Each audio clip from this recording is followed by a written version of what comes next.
Thank you. Welcome, everybody, to our latest rendition of the Live from COP series, which we are organizing here at the Atlantic Council. I'm Will Tobin, Assistant Director at the Atlantic Council Global Energy Center, and it's my privilege to be joined here by Mike Hemsley, who's the Deputy Director of the Energy Transitions Commission. So, Mike, thank you so much for joining us. Great to be here. Thank you for having me, Will. Of course. So, I'll start off just by asking if you could say a word about yourself, about the Energy Transitions Commission, and why you are here at COP28. Yeah, sure. So the Energy Transitions Commission is a global coalition of mostly businesses, but some civil society organizations as well. And we analyze the transition with a view to accelerating.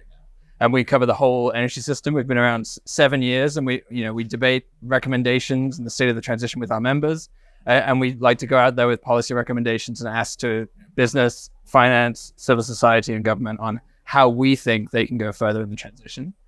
We're here to promote those kind of messages. And in particular, a recent piece of work we've done on fossil fuels in transition, which is obviously the key theme of this COP, hosted in a big oil and gas producing state. And what we'd love to see at this COP is agreement that, fossil fuels cause emissions. And ideally that because of that, fossil fuels would be phased down and unabated fossil fuel use will be phased out as well. And that may sound simple, but we need that global recognition of the problem to send a long-term signal to the industry, both companies and countries, that this is an industry in decline. And we can't be planning for long-term growth in this industry because fundamentally that's harmful overall. I think what we've seen at COP28 so far is helpful on oil and gas. We've seen commitments to reduce the production emissions, but the climate community is not going to view that as being enough for oil and gas sector as a whole. And when we look at it, we think oil and gas companies and countries should commit to being net zero for the whole operations and combustion of oil and gas products by mid-century, and other fossil fuels such as coal as well. And the big reason why we do that is the oil and gas industry in particular has always said, if the demand is there, we will supply it. And what we're saying is actually demand is declining. It's going to be declining for each fossil fuel this decade.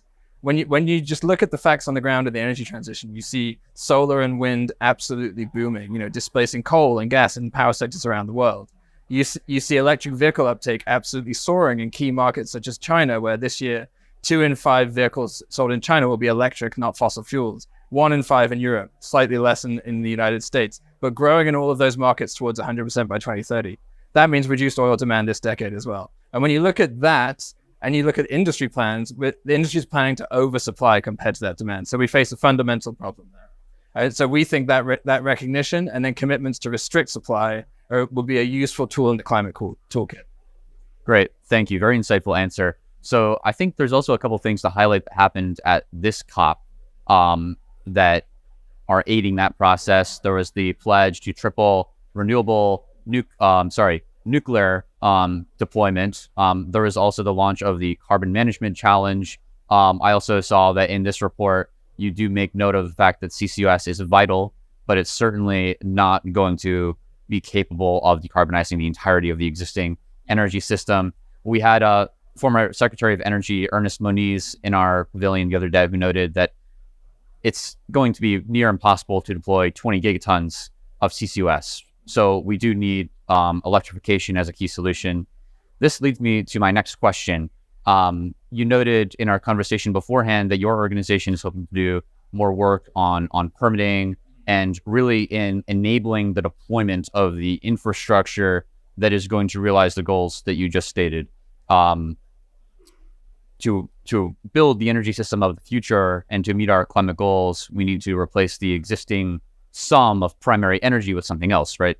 So could you comment on that? What could COP do to enable that process of the infrastructure build out that we'll need for these solutions? Yeah, I think it's really useful to have renewables at the forefront, actually, because if you look at the successes of the energy transition so far, reducing costs in solar, reducing costs in wind, and reducing costs in batteries have been the 3 things we've already done really well. And if we were sat here today without cheap solar, wind, and batteries, I'm not even sure this conference would exist. So we'd be having a very different type of conversation overall. And because of that, we think we can scale electricity, direct use of electricity, to something like 60% of final energy demand by mid-century compared to 20% today.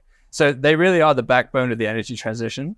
And we're seeing really good progress in some of those technologies. Solar, for example, this year we might build globally 300 gigawatts of the technology. The industry is already planning to actually supply 1,000 gigawatts per year by 2030. So tripling for solar is just not a problem. If anything, the industry is going to go beyond. Wind, however, we do see bigger barriers, particularly in the Western world. You're starting to see things like NIMBYism, which is people objecting to it in their local areas. And some of that's getting organized as well. And you see that on the wind front, and you see that on the grids front as well. So what we do when we look at those type of issues is just try and understand, well, how might you get around, we're not going to be, not that the whole world will not be like China, where you just install things without necessarily asking for local consent. But what are the common sense approaches to actually doing that? So when we look around the world at things like planning and permitting, we do see a series of tools from case studies in real countries, which we think can halve permitting timelines for things like wind and solar. So take it down from, really bad practice of 10 years to get a new wind farm in the ground to something like 5. And those kind of things are going to be absolutely necessary to accelerate the transition.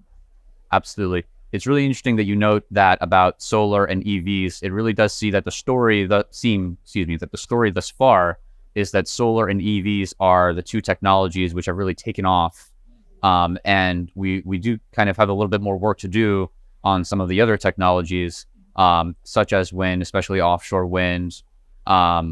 But I think that leads me to another question, which is, generally speaking, I think at COPs, at these conferences, progress which is made is not carried forward into the future. It's often a one-off. So if we were to see, let's say, a large agreement to triple the deployment of renewable energy, how do we actually ensure that that leads to implementation? How can that be carried forward, not just into next year, but into the year after that?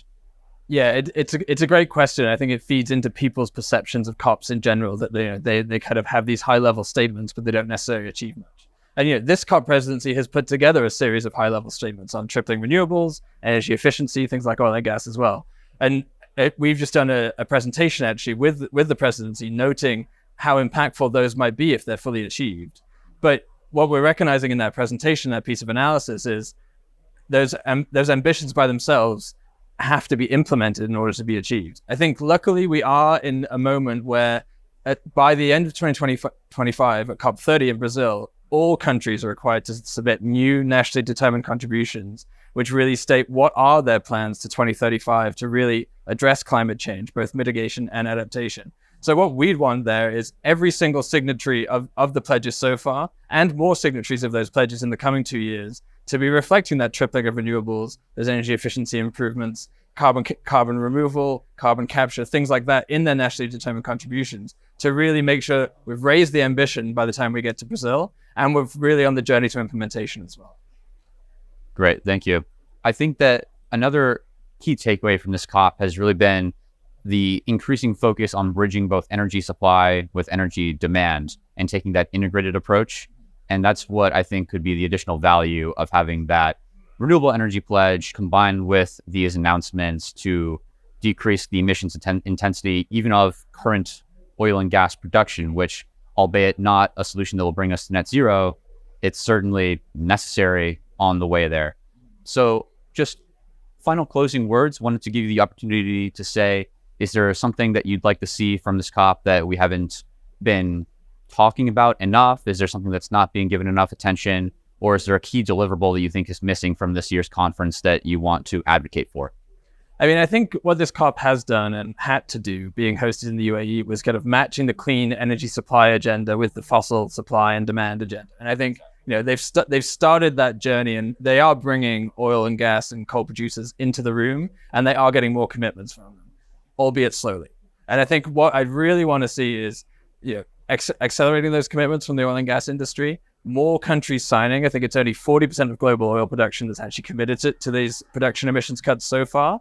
And we have to address combustion emissions too. I think it's easy for the oil and gas industry to focus on just the production stuff, but we have to look at their whole value chain. And when they look at their whole value chain, they still say, don't worry, we'll use carbon capture and storage. And we're believers in carbon capture and storage. We think we need to scale a carbon capture and storage industry to something which is equivalent to the size of the current oil and gas industry today by mid-century. That's a huge ask.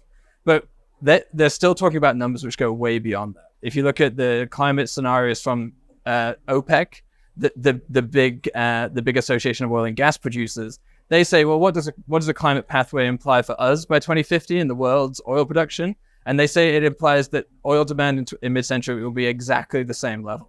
And the way they can say that is because they've just got all these crazy assumptions, like Ernie Moniz noted, on unsustainable levels of carbon capture. So I'd love to see more of a recognition that though it needs to play a role, it will be vital but limited. And then we really need to focus on how we bring down supply in line with demand in this journey to mid-century. Great. I like that perspective. So thank you again for joining us, Thanks, Mike. It's Will. really been a great conversation. I think that's a great point to close. And I wish you a very successful rest of your conference. Likewise, to you too. Thank you.